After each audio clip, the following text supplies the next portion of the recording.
Mission Road Ministries' 42nd Annual Grand Western Shindig. And now a word from our chairs, Dorothy and Cory Basso. Hi y'all, I'm Cory Basso. This is my wife, Dorothy. It's truly an honor for both of us to be chairing this year's gala, both the virtual version and the in-person version. It's great to be back with all of you. You know, we've been involved with Mission Road Ministries for over 10 years, as well as other groups that support individuals with developmental disabilities, including Eva's Heroes, all of Gordon Hartman's properties, including the recently opened camp, his brand new inclusive initiative, inclusionstartshere.com. You know, it's personal for us because my cousin Gary was born with Down syndrome.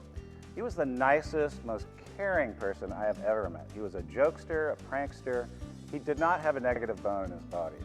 And you know, all of Mission Road clients are those with severe special needs.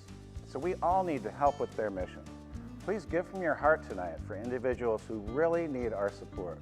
And please come visit Mission Road Ministries for a tour and learn about all of the programs they have to help their clients. I guarantee you that tour will change your life. Yes, please come visit and give from your hearts tonight. We have a great evening planned with a special message from our chairman of the board and a few other guest speakers.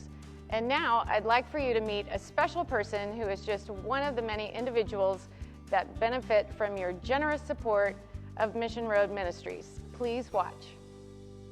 Mission Road Ministries supports 3 apartment complexes around San Antonio, providing safe, healthy, and happy community environments to 58 residents with intellectual and developmental disabilities. Here to tell us more is our Director of Community Operations, Elisa Gonzalez. My name is Elisa Gonzalez, and I am the Director of Operations here at Mission Road, and I work with the adult programs. My team and I, when we have a resident that is interested in living independently, we work on self-sufficient skills, such as day-to-day activities, whether that's personal care tasking that they might need assistance with, bathing, dressing, completing their laundry. We also work on financial management. Financial management skills are key, learning to budget their money. And you might see that play out in planning their meal for the week, budgeting their meal for the week, grocery shopping, cooking their meal. We also work on their medical care. That individual would need to know how to call and schedule their medical appointments, follow through on their medications, taking their medications as prescribed. If they have a desire to want to live independently, they may need to ride public transportation. And so my team will work on ensuring that that individual is able to ride public transportation independently or with an assistance of a support staff. So some of the specific skills that we work on in a community home for that individual to live independently is using the washer and dryer machine, understanding the dials, understanding how to effectively and appropriately load the washing machine to wash their clothes. They've got to be able, when they're living independently, to make their meals, and so they have to safely utilize the stove and the oven, and so we teach skills surrounding that. Everybody's got to use a microwave. I mean, it's quick and effective, and so they also will learn how to safely use a microwave. And those are just a few of the skills that they will learn in a community home. Someone living at home with their family may not have learned these particular skills because they have a loved one, like a mom. I'm a mom myself, and so that is willing and able to do these taskings for them. And in a community home, they are surrounded by their peers, and everybody has a chore and everybody has responsibilities that they need to complete in the house. And so that really engages the resident to strive towards that level of independence so that they can master these skills to stay independently out in the community if that's what they so desire. So I had a parent that was very hesitant and fearful about her child, a loved one, living independently. And this is what I told her. I told her that he has all the skill set that he needs to live independently, and skills that he may have not fully mastered, we will be there to support him, to ensure that if he needs assistance at some level with his medication, the nurse and the team will be there to ensure that all those needs are met throughout the way. The independent living is designed so that individuals live independently, but that they have support staff to help them along the way. And so what I told that parent is that we're here to support her and her child, for him to live as independently and productive as he can. In a community home, some of the things that they get to do is interact and have activities with their peers. They might go to, Spurs game. They play basketball. They go out to the movies and go bowling, go to prom if they're in high school, and they might get to go on a date if that's something that they're interested in doing. And that's something that their support staff can help facilitate. Our community homes sometimes go down to the beach and have a vacation day and a beach day where they enjoy the water and get to interact with their peers and play games. And those are just a few of some of the things that our community homes get to do. Really make that social connection that sometimes is lacking, and they will work on maybe experiencing and doing things out in the community, whether that's volunteer work. And so they're making that connection with their community that they may not have otherwise made outside of a community home. It's important for them to have these typical regular interactions and activities that you and I do, because it's really all about inclusion. And why shouldn't they? They're just like you and I. And they should have the same opportunities that you and I have to live a fun, happy, productive life in their community. And now, here to tell us about her son Justin and what living independently means to them, Miss Sharon Botter. Hi, I'm Sharon Botter, and this is my son, Justin. Hi. As parents, you worry about your children no matter what. Our son Justin wanted to leave home and live independently like his brothers. He wanted independence. He wanted a safety net, security, and a community to call his own. He wanted the same things you and I want. However, Justin needed a bit more support than his brothers, and as parents, we wanted to find him that support that would be so critical to his success. Justin is in a family of 3 boys, and we always encouraged Justin to do everything the other boys were doing. And so he entered into sports, and he might be the team manager. He played soccer with a Mission Road group from kindergarten on. He hunts. He loves to hunt with the boys, and so he goes out with them to the lease and to the ranch, and he gets in a blind and hunts. He usually has someone in the blind with him, but he sights the gun and shoots the deer. He does target practice so his aim will be good. We just really encourage him to do everything that the other boys do. When he graduated from high school, his older brother had gone to college, and Ryan went to Texas Tech. And the day after graduation, Justin sat up in bed and said, "So, where am I going to college?" And of course, I panicked because I really just hadn't let myself even think about it. It had been too scary to even think about what he was going to do after high school. But he wanted to go to college. So I had a friend at MHMR who had worked there for years, and she's retired now. But we visited. First of all, I asked Ryan to take Justin out to the ranch to work on fences because his daddy wanted Ryan to go help out at the ranch. And so Justin had to go out to the ranch for a few days just to give me some time to think. And so I made an appointment with her, and she explained to me that the Northside School District had a great program. It was a transitional vocational program that taught functional academics and did job training. And so they did job sampling. And so that sounded like a great school. They had an annual, they had school dances. They really made it seem like the next step, and it was state funded through public schools, and it's for individuals with disabilities, and it's from age 18 to 22. So in essence, it is college. They're increasing their academic skills, and they're sampling different jobs to decide what field they're most comfortable in and where they do the best. So we said, we found you a college, but to go to Northside, he had to live in the Northside School District. So that meant we had to find a place for him to live. So a group home was what we decided to do. And she gave me a whole list of homes that were available to me in the Northside School District. And so when Justin got back, I told him, well, we found a school for you here in town, and we have to pick out a house. So I said, I'll go with her and pick out a house. And he said, no, it's my house. I want to go with you. I want to pick it out. So I said, okay, fine, let's go. So she gave us a little map, and we went from house to house and looked at the house, and we'd see things and it wasn't quite right. We went to 3 or 4 and they just weren't quite right.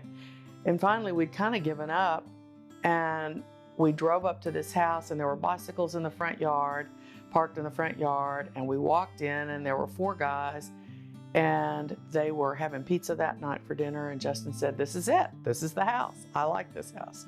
So we got his things together, and he moved in, and as far as he was concerned, he was living the college life. So he went to Nellie Reddick's, and he had a group of friends from Reddick's. He had this group of friends, and he felt like he was living the college life. And once he graduated from school, then he wanted to come back closer to our home, because he had family here, and he also had some high school friends that still lived close by. And so out of the blue, Mission Road started building Meadowbrook. And we saw it and realized what it was. And I was teaching at the high school at that point, and I asked the special ed director, what's going on down on Eisenhower? And she said, oh, Mission Road is building an apartment house. They have 2 already, and this is their 3rd. And so we inquired, and he was the first one on the list to live in the apartment house, and he's been there ever since, and he's very happy there. I really feel like he needed the skills that he got in the 4 years he spent in a group home. He learned to do dishes, he learned to do his laundry, he learned to clean a bathroom, he learned to vacuum, he learned to do all the things that I didn't make him do at home, and he learned the skills that he needed to live on his own. You know, I love it that he has his own apartment, because that's his own space, and he can put all the things he loves in his own apartment, and it's home for him. And he's got it fixed up really cute, and it's so him. Everything in it reflects what he likes, and it's so him. So at first I thought, oh, he's lonely by himself. But he got to know his neighbors so well that they come over in the evenings and cook together and eat together. And so I feel like with the personal connection that he has within the apartment, that he's never at a loss for companionship if he needs it. And we're all real close too. So he's pretty social, and he has lots of company. And so I'm really happy for that.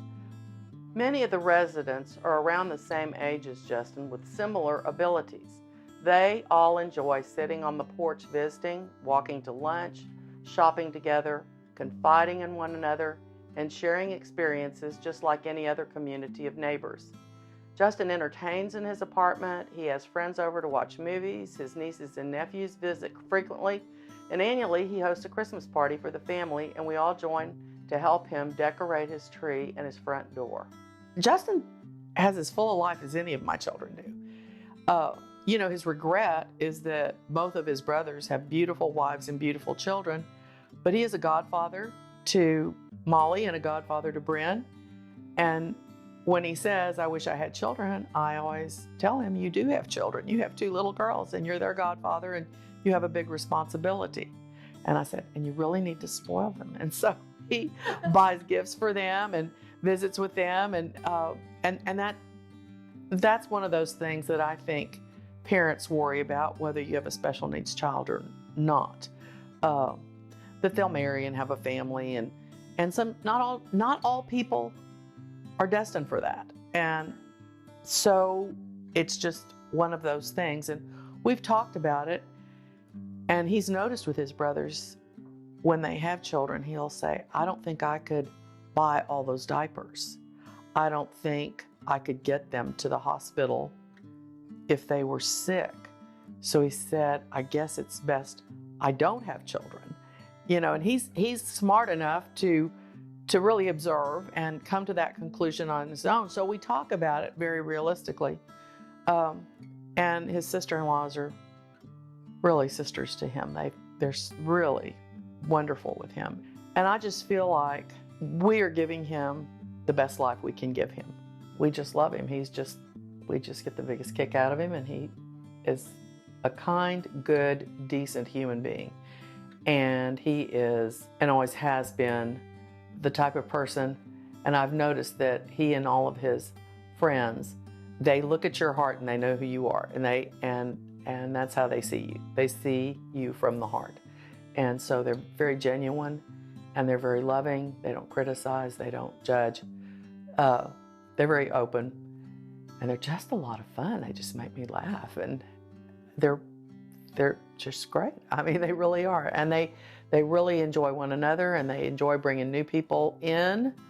And Justin's a committed Christian, and he's a loving son, a loving brother. He loves his nieces and nephews. He loves my dog. I like the people here, and I like my apartment. I work at HEB on Lincoln Heights, HEB, and I'm a bagger, and I was there for 14 years, and I like that they're gonna make it bigger, and they're gonna put a barbecue place in. He is a really good man, and we're proud of him. We're very proud of him. We think he's accomplished a lot. And he's got family, he's got friends, he's got a job, he's got a social life, and he's a happy person. And so that's what counts. A structured, active, and productive summer is essential for all children, and even more so for children living with intellectual developmental disabilities. Mission Road is proud to share our summer camp for children with IDD every year. In fact, we have added after-school and school holiday programming for the children in our care, and for several families raising children with IDD throughout San Antonio and Bexar County. Our program is called Summer Outreach and Recreation, or affectionately known as SOAR and More. And now, here to tell you more about SOAR and the importance of this program to the children living at our Mission Road campus is the chairman of our board, Mr. Knox Pitts. Hi, I'm Knox Pitts, and I've served on the Mission Road board and otherwise served Mission Road for over 30 years. I'm currently the board chairman. I'm thrilled to be with you this evening as we host the 42nd Annual Grand Western Shindig. As many of you know, each year we work hard to raise $130,000 at Shindig to help fund our SOAR summer camp program. This enhancement program for children is not covered by Medicaid or any state or federal dollars at all, so the total annual SOAR budget of $230,000 must be raised every year. Due to the severity of our children's developmental disabilities, we need one staff person for every 4 children, and most of our expense is for staff, teachers, and facilitators. Honestly, without your Shindig donations, we could not have SOAR. Your dollars are an investment in the life of a child or children with special needs. The sad truth is that these children's lives before Mission Road Ministries is primarily negative. They know what it means to be abused, neglected, uncared for. They have been found locked in closets, chained to radiators, and in other abusive situations. To them, abuse is normal. Thankfully, our Mission Road children have been rescued, and what SOAR provides for them is a picture of normality. They learn that you can live with people who will not sexually abuse you, beat you, chain you, or leave you in isolation. It's important for you to know what your generous donations fund. Your investment provides an opportunity for these kids to learn about love, to be surrounded by strong role models, to be exposed to peer groups like themselves, to learn what caring adults, grown-ups, look like. SOAR provides a social outlet, a community, a safe learning environment, but most especially, it is building lasting, trustworthy relationships and teaching these kids what it means to be nurtured and cared for, something most of them have not experienced before. And all while having the fun of childhood all children deserve, SOAR provides a daily outlet with swimming, dancing, crafting, vacation Bible school, lots of good food, and rest. One daily academic class also ensures that our children stay up for school ready while learning new skills. SOAR gives hope in providing through their own interpretation a better life.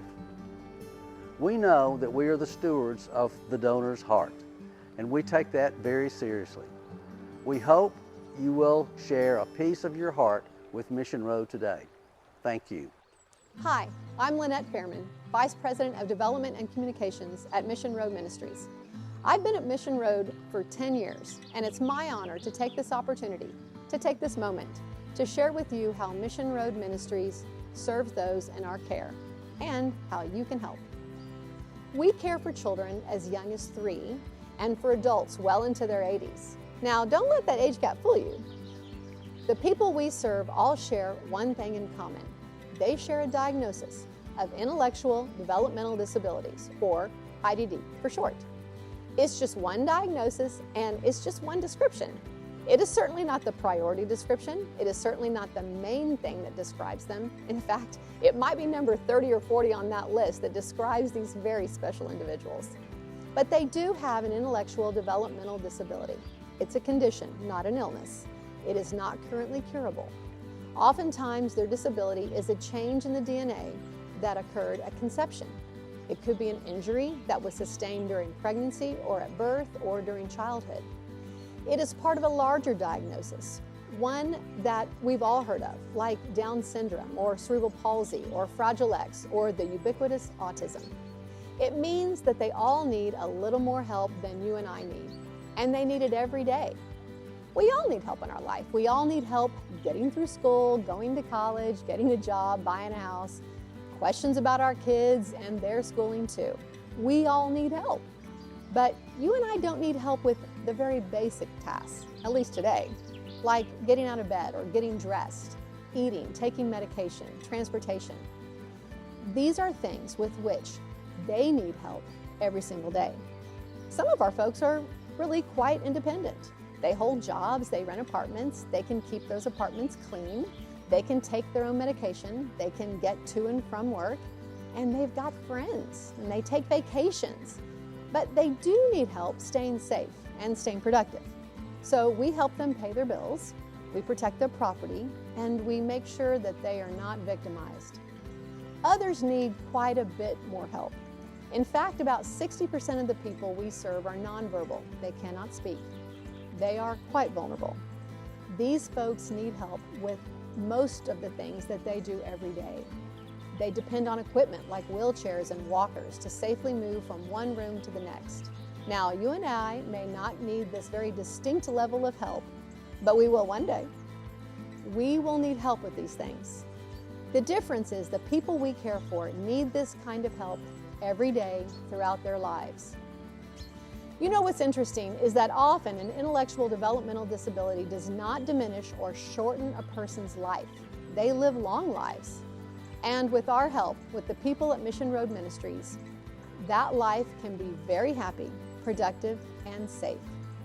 What they mostly need is to have a friend and to not be isolated. And that's certainly difficult during this period of history. But someone has to provide that help. Well, that's who we're helping. And that's how we do it at Mission Road Ministries. How do we help them? The strength of Mission Road can be found in the breadth of our services. We do several things, and we do several things well. We own 20 community homes all throughout San Antonio. Some have 4 residents, some have 8 or 12, and they're all safe. They have safety fire sprinkler systems. They are lovely, they are well kept, they have bright furnishings, and they're filled with joy. Our folks live in these homes, and we consider that we work in their homes. While Mission Road Ministries provides the necessary help, we cannot do it alone. In reality, there's a small but dedicated handful of very generous folks, including you, who make our service possible. In a nutshell, about 85% of our income is based on fee-for-service and paid for by government programs such as Medicaid. But as we all know, these funds are severely limited and are often subject to rate reductions, both at the state and federal levels. We have no control over this, and it's an ongoing challenge. The money they do pay provides for appropriate care, okay care, good care, but not exceptional care. And exceptional care is our objective. When Medicaid was invented, it was exactly for individuals who need it the most, who benefit from it the most, and who are not taking advantage of it, like those in our care at Mission Road Ministries. So, 85% of our money comes from fee-for-service through Medicaid. But what about the other 15%? We're honored to be a member of the United Way of San Antonio and Bexar County. It's a great agency. These funds are critical, but they too were reduced about 2 or 3 years ago, and they currently provide about 2% of our income. All of the rest that is required to safely provide the care that our folks need and deserve is provided by generous folks like you. You, our donors, are truly the success of our story. We raise money through standard grant applications. We write a lot of grants and we tell our story a lot. And tonight, at our 42nd Annual Grand Western Shindig, this is where we raise more than 5% of our income. Tonight, we hope to raise more than $800,000. And this is how you're helping. One of our greatest priorities is transparency and honesty and integrity. It will probably come as no surprise that the vast majority of our budget, nearly 73%, is salaries. Here's the simple math. We pay people to take care of people. We are in the people caring for people business, and this is really what it takes. The rest is on the business that it takes to take care of people. Utilities, transportation, food, nursing. People caring for people. Especially in this period of history, that is getting more expensive every day. We're a nonprofit, but we are a nonprofit business, competing to hire the kind of quality people that we need and those that our people in our care deserve. Just like everyone else, hiring is kind of tough right now, and we've been working diligently to pay competitively and offer competitive benefits. One of the things that those with IDD suffer from most is anxiety. And one of the things that threatens that's a big challenge, is turnover. Imagine if your child got a new teacher every month. Well, it's not that different with our folks. If they get a new caregiver every month or a new day program director every month, that's not in their best interest. We want to hire and encourage people who want to make a career out of working at Mission Road. And frankly, that takes money to make that happen. We are committed to being a trusted partner, serving alongside you. We are committed to integrity, transparency, and trustworthiness. If you would like to see how we raise money and how we spend money, well, our financial information is published and it can be found on the front page of our website. Our 990, our audited financials, it's all right there. We do that because we know you deserve to see exactly where our money comes from and how we invest it in the people that depend on us. Thank you for spending time with us today, for listening to our story, and why what we do matters to those living with IDD. Thank you for joining us for the 42nd Annual Grand Western Shindig. If your circumstances permit, please support our program by visiting missionroadministries.org/donate. Become an advocate for those with IDD today.